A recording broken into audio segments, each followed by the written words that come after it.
want you to scribe this. Yes. This is a short message. Patanong ko lang And kasi sa you inyo. don't forget to whisper questions to your children. So that they will know. Apat na lang. Okay. I'm gonna talk about testimony.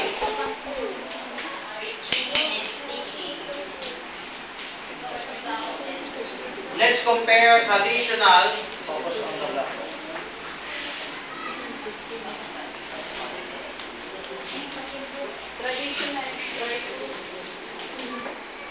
Pause pa pala. Ang sabi ba kakainin ko nung ang sabi? Hindi ko nakikinig sa akin. Anong sabi? Okay. Focus on the. I'm gonna talk about two things, but you may add new topics. First, in the traditional ministry, when they testify Segments ko saan nakatingin yan. in the church, when they give testimonies, what testimony do they give? They talk about, Sister Shirley, they talk about What What? good things happen on them? what do they testify in the churches? The church? Yes, what are they testifying in the churches? Message? Okay, you're advanced. Sister Jocelyn, in the denominations in other end time churches, what do they testify in the churches? They testify what happened in their life. Please lakas. Please louder. They testify about their life. Yes. Sister Ann, what do you wish to add? You can. It's good to be recorded. What do you testify here? About their life, what will happen, what happened when they converted in Christian life. Okay, most of the testimonies are about Life. personal lives. Is this wrong, Sister Shirley? No. Is this wrong, Sister Irish? Yes or no? Yes. Is this wrong, Sister Remy? No. Erica? Dave? No. Okay. He wished to get the... Okay. Now, you whisper question, okay? Now, there's nothing wrong with personal lives. What is wrong with that? Buhay If buhay. ever there still be something wrong, what is wrong with that?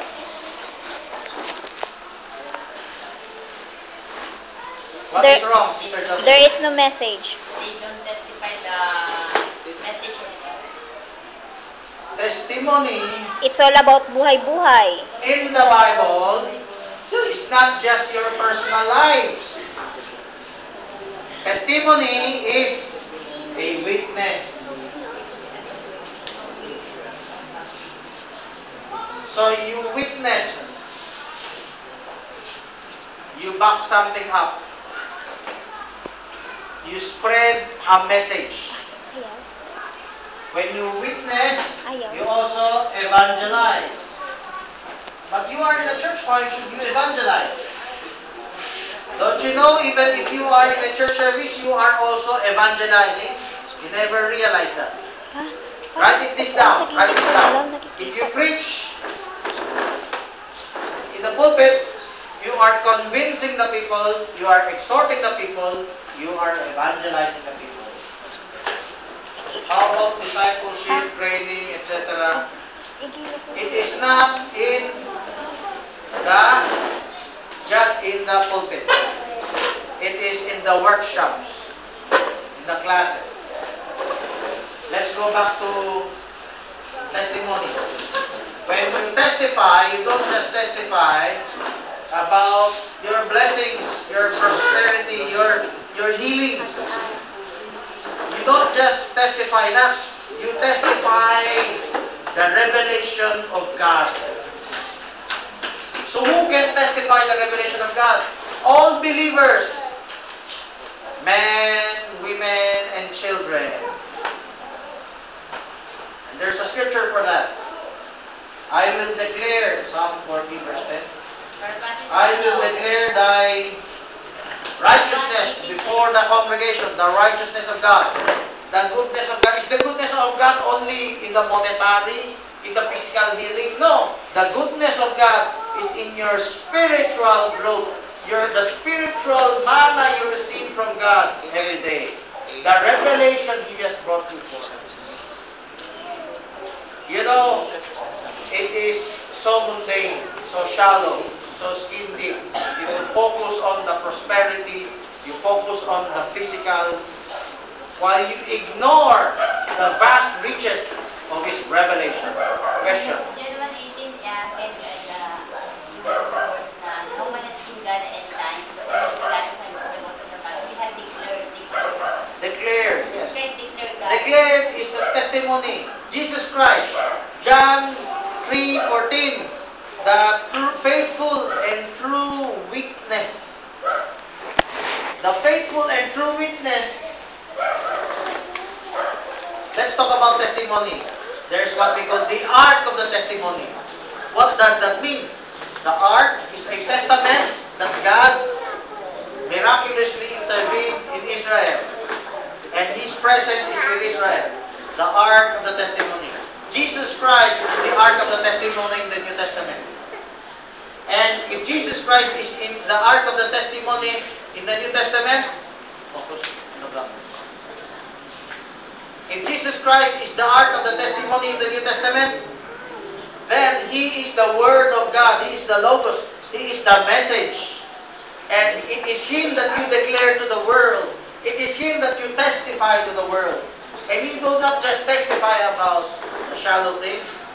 As the church grows, as the believer grows, as the family grows, Christian family grows, you testify about His message. You testify about His revelations. So that's how you grow. That's how you train your children. That's given in the Bible. It's progressive revelation. That's one topic about testimony. Testimony does not only lie on the physical aspects, the earthly miracles, the earthly benefits. You can also testify even the struggles, the trials. But most of all, you testify the love of God through His Word. Many people would love to testify, but they have commercialized that blessing and use that testimony to rake in millions. But true worship, the highest form of worship, is progressive in truth. You do not just testify about your own life or the benefits of others that you receive or others have received, but you testify about the spiritual benefits. 1 Corinthians chapter, let's open up our Bibles. 1 Corinthians chapter 2, verse 13. For which things we speak. Open up your Bible. First Corinthians. 1 Corinthians 1, 2, 13. So please read aloud so everyone can hear and the recorder can pick up.